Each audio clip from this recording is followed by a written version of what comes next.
Greetings, Wutan Shonipas. It is I, Beastly Dragoon. So today, we're going to be looking at Withered Foxy. Now I know that I said on a comment before that this was going to come out before I went to New Jersey. Again, I did not, and that's my bad. But here's the video. Better late than never, right? I just gotta remove this little lantern here, so let's get into it. Now to start off, I cannot take credit for this Withered Foxy design because on Discord, Bingus McDingus on Discord that recommended that I use Grim Foxy as the base, and it looks significantly better to the first version. So I'm not gonna go into the first version, instead I'm just going to tell you how I made this, and hopefully I'll be able to provide some examples before uploading this. If I can't, then hopefully I'll be able to describe to you exactly how it was made. And again, reminder for everyone, just because I made it this way doesn't mean that you have to make it this way. If you want to 3D print it, that's fine. If you want to use some of your spare Funko parts, then that's fine. This is all using Funko pieces, and specifically pieces that are easy to find. So don't worry about it, there's no like Funtime Freddy parts in here or whatever. Okay then, so first things first is the head, and I'm actually going to take this apart just how I can. Okay, yeah, I'll take it apart. Okay, so what I've done here is I've disassembled Withered Foxy to show you exactly which parts are from whom. So all the parts that are not connected are from Tie-Dye Foxy, except for these ears, which were glued on. However, the rest of him is from Grim Foxy. So the head, torso, thighs, and upper arms are all from Grim Foxy. And, okay, so I'm just gonna move him up like this a little bit. As you can see, the main shape of Grim Foxy looks very accurate to how Withered Foxy looks. Again, thanks to Bingus McDingus for bringing this up to me. One thing that I did is that I added a snout, because usually there's just like withering here, and I used Milliput. Again, you don't need to use Milliput. You can use whatever you want. You can bake clay onto it. It doesn't really matter. I did the same thing with the ear here. I painted it silver and then added Milliput to make it look more like an endo ear.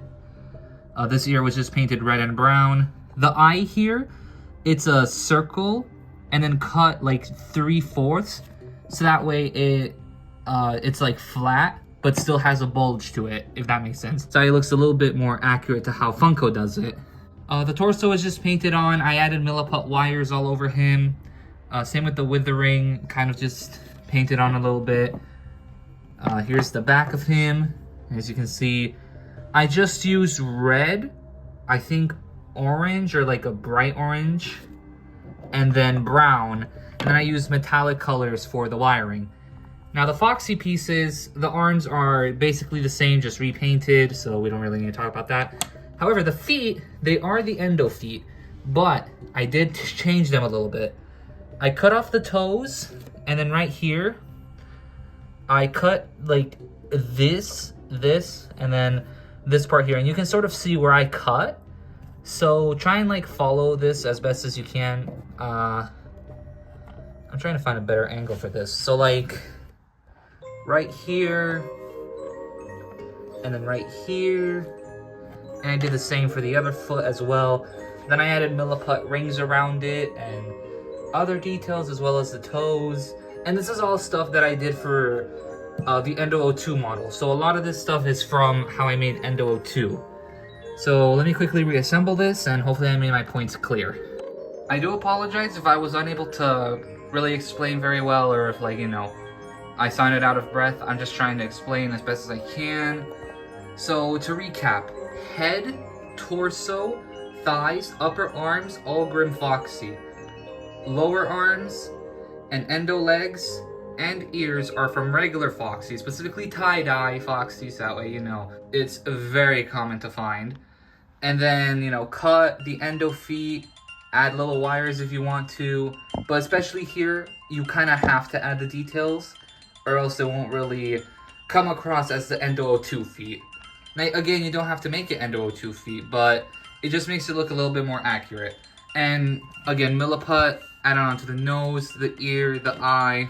I think the eye patch is always just there anyway. And red, orange, brown, black, and silver for the main paints. And if you do go with wires, then use metallic paints. Just makes it look pretty nice. And also white for the teeth if you're gonna paint the teeth, which you honestly should, to be honest. Anyway, I think that's all for this video. Oh yeah, I used yellow for the eye, if you needed to know that. Anyway, that's all for this video. Thank you all for watching. If you have any more questions on how I made him, then... Oh yeah, I forgot to mention, I cut this part here with like an X-Acto knife. So, you know, just be very careful. It is a bit dangerous handling knives, so be very, very cautious. Oh yeah, and I added Milliput hair tufts on the back here, so that way he has the proper 4 instead of 2 like he usually has. Okay then, so that's pretty much it. Thank you all for watching. If you have any questions, please let me know in the comments down below. I'll try to answer all your questions. But with that, thank you all for watching and have a great day. Happy Mimic Day!